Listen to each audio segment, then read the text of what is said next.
tired of this happening. Are these 10-foot tall mean motherfuckers constantly breaking into your base for no goddamn reason? Well, if you're having this problem, you have come to the right place.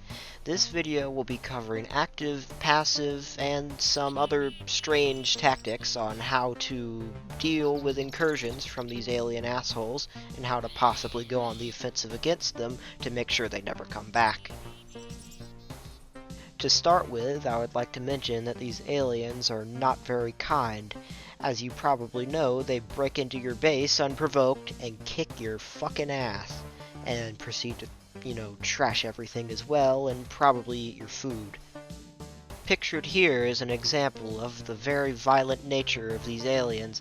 As you can see, they've blown up a bunch of Russians. I mean, that's debatable if that's a bad thing or not, but it's a good example of how much damage these guys can cause with their warp arrows and their supposed very powerful weapons. The most common way you will be encountering the Arirals in-game, and when they are inside of your base, is when they are wearing their armor. As you probably know by now, when they are wearing this armor, they are mostly invisible to the naked eye.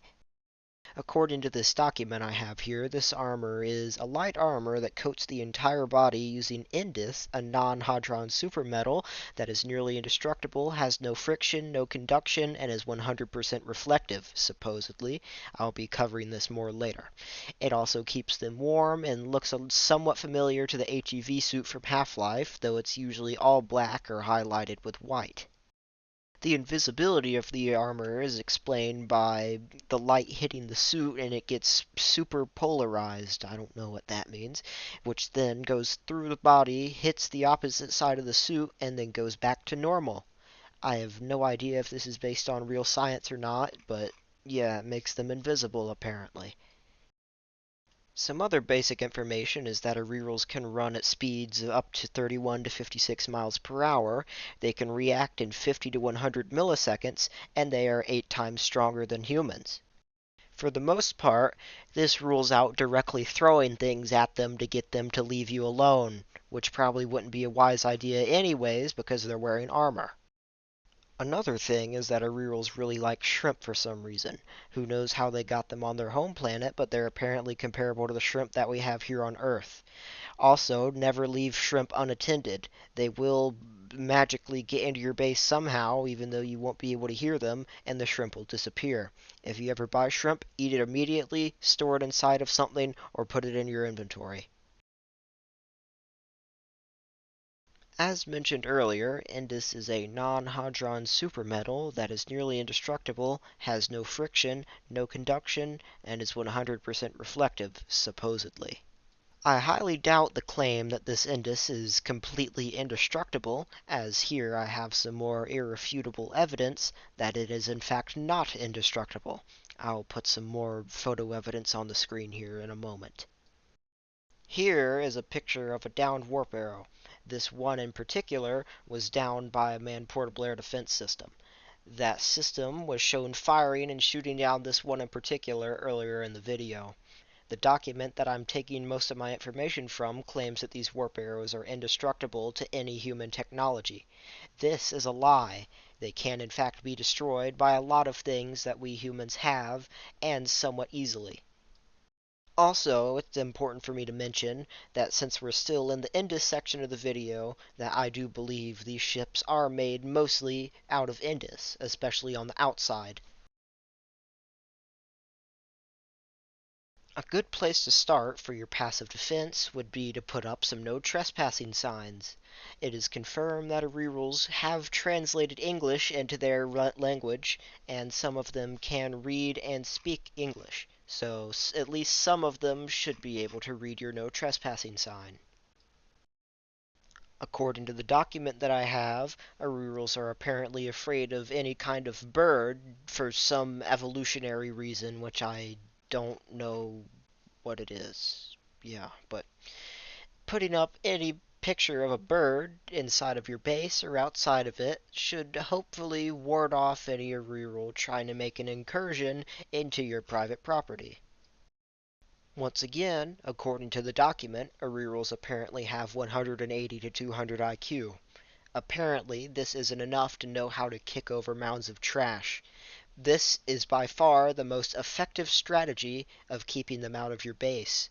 Building a big wall of garbage in front of the front door of the base, as long as you have your garage door closed, should keep them out of your base and you safe behind your great wall of garbage, pointing and laughing at them because they don't know how to kick garbage. As mentioned earlier, Arirals are large fans of shrimp. Simply not buying any shrimp, or, just avoiding it at all, should keep them away from your base and away from your refrigerator containing all of your precious food. Despite their high IQ, they also don't know how to use a ladder. Any sort of high ground you can find, be it the radio tower, somewhere on top of one of the satellites, or even just on top of the roof of the base, will make you completely inaccessible to the Arirals, and they will, stand there and stare at you until you inevitably run out of food or they give up and leave.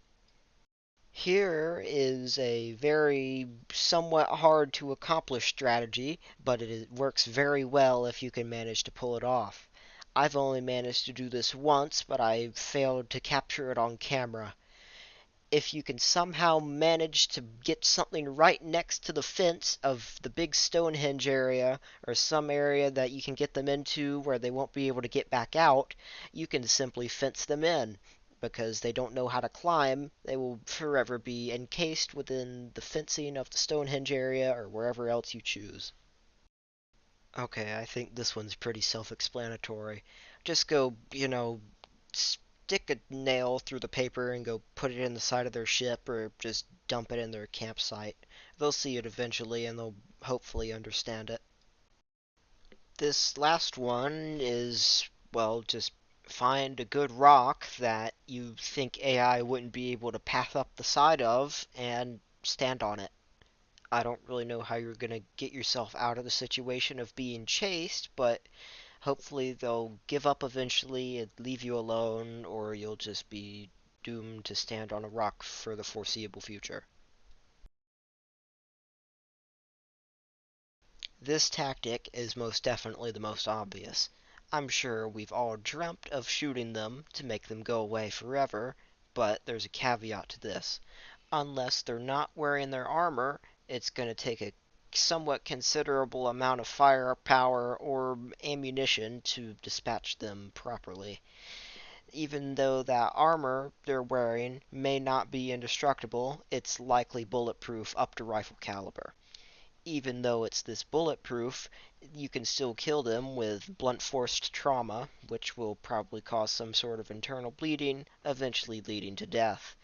It will likely take a considerable amount of ammunition, probably rifle caliber or higher, to inflict this sort of damage, but you could probably do it eventually. If you really want them to know that they're not welcome on your property, I suggest that you go pay them a visit. If you happen to have some grenades or any other explosive on hand, I suggest you go, blow up their little humble abode that they may or may not have built somewhere near the satellite Papa. And I suppose you could steal some of their stuff also, just to get that extra feeling of unwelcomeness in there. Another strategy you could possibly turn to, but a very time-consuming strategy and possibly hazardous to yourself, would be to, just lay a minefield around their entire little treehouse. You can dig up landmines in story mode, so if you were really dedicated to it, you could probably do this eventually, although it would take a long time. Also, about the landmines, I've found that putting a pack of shrimp on top of them makes the rerolls run to them and pick up the shrimp, thus detonating the landmine. I will play a clip of that now. This strategy, I'm sure most of us have already tried ourselves, but have failed. This is somewhat possible if you can manage to time it right and be standing on top of a storage crate. I've managed to get a couple few good hits in on a reroll right in the kisser while using a crowbar because I was standing on top of a storage crate where they couldn't reach me. Though I wouldn't recommend this strategy because you'll eventually get your crowbar grabbed and probably thrown right back in your face. As everybody can see currently, we're in the field testing this theory. This is one that I came up with myself, and it appears to be functional. Oh, look, they've already given up and left, it seems. And they're now throwing things into the river. Yeah, I just attached this box to a bunch of hooks, strung it around the door, and now they can't push through it. I think they're retaliating by attempting to lag my game. But anyways, this is a somewhat cheap and very effective strategy. Would recommend, but definitely not a better alternative to the garbage wall strategy. Here I'm testing another one of my theories in the field. Another one I came up with myself. Well, hello? Stupid, you're standing right there. Look, I'm in here. Yep, you're not even gonna bother. Can't handle the boxes. Come on. Don't just stand there. Need to at least give it a try and get your sorry ass through my wall of boxes. Oh, here we go. Come on, come and get me. I'm right here. That's what I thought. So it seems my line of boxes theory is functional. They don't seem to be making any progress in that. Uh-oh. No.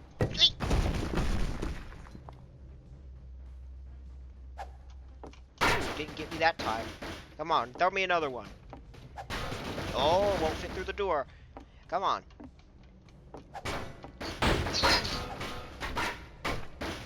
Oh no.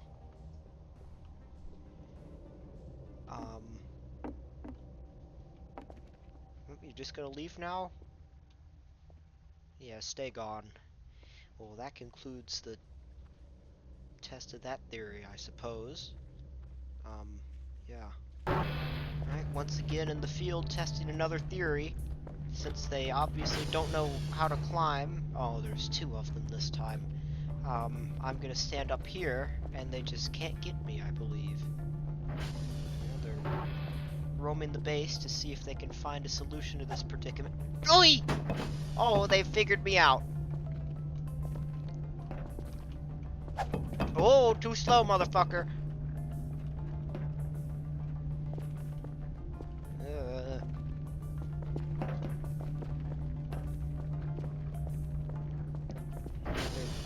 They're colluding to do something.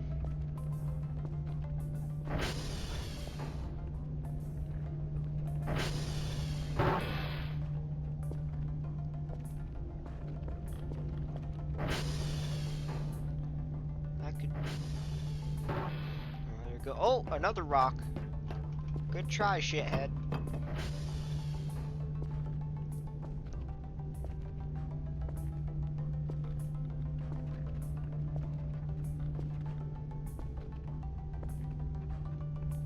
Go on. Get out of here. There's a drive down there. I don't know how that got there. The other one seems to have left. Oh no, they're right there still. Okay, well, as long as you can dodge, for the most part, this theory works, I believe. Because they don't know how to really pick up anything else other than those rocks out of the garage. Uh-oh. Oh no! Ah! In conclusion, I feel as long as you keep your wits about you and are always well prepared, the rerolls are somewhat of an easy threat to combat, but if you make any mistakes, you'll probably end up getting punched in the face. And you have to contend with them being pretty persistent sometimes. Sometimes they'll just sit there and, wait you out, but You have the ability to go AFK away from your computer and wait for them to leave. They can't go AFK from their real lives. In the end, yeah, you're probably pretty good as long as you follow, if you, not as long as, just if you follow my guide, if you want to. If you have any other suggestions that I should have covered or any other further questions, please comment below and ask me. I'll be happy to help you. Or, look at other ideas that you may have had. Anyways, have a good day. This is the first, sort of only talking video I've ever done. My apologies for my likely poor microphone quality. I'm probably going to go out and get a new microphone tomorrow. And hope you enjoyed and hope this helped you.